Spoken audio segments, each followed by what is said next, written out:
close when you think that it will never get. Guys, welcome back sa ating kusina, mga kacharot. Gawa naman tayo ngayon ng Lumpiang Shanghai. Ito ang kanyang mga ingredients.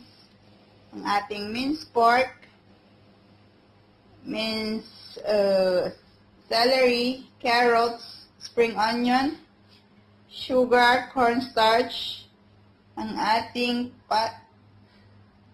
pastry, spring roll pastry, sesame oil, black pepper, Worcestershire sauce, at ang ating oyster sauce. Pinsan na natin, marinate lang natin siya guys. Ilagay lang natin ang lahat ng ingredients, which is naumpisan ko na charot. Lagay lang lahat-lahat.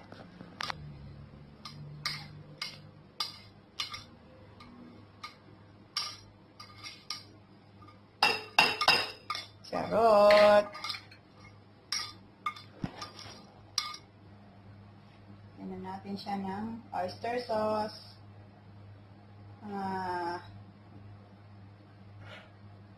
2 tablespoons.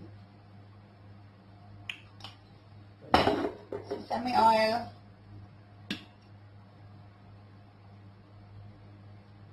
Half teaspoon. Tansya. Maraming black pepper. Yan guys. Iyamanin tayo sa paminta. At ang ating Worcestershire sauce. Kunti lang. Oops. Ayan, haluin na natin siya guys. Ito na siya guys. Alam nyo yun yung yung minamarinate nyo palang iamoy nyo na yung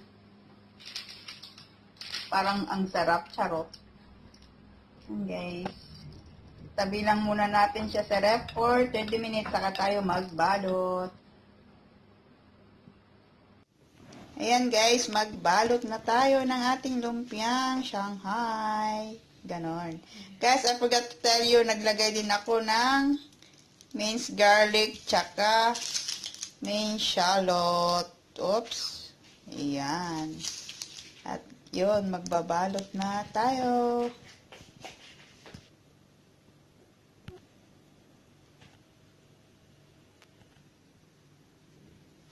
Kapagod daw.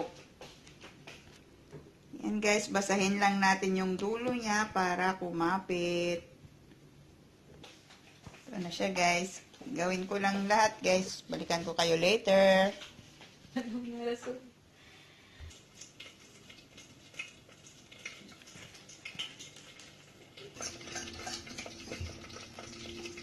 Yan na guys. Nabalot na natin lahat.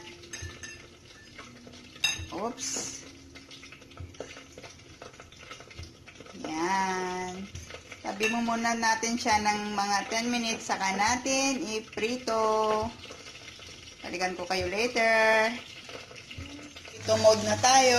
Prito na natin ang ating lumpiang Shanghai. Ayan guys, ready na ang ating lumpiang Shanghai. Sa mga di pa nakapag-subscribe, please do subscribe po sa aming channel. Comment down below kung gusto nyo ang aming luto ngayon. Click the bell button para ma-notify kayo ma-notify kayo sa susunod naming mga videos. This is me saying, be positive, be happy, and be happy. Bye!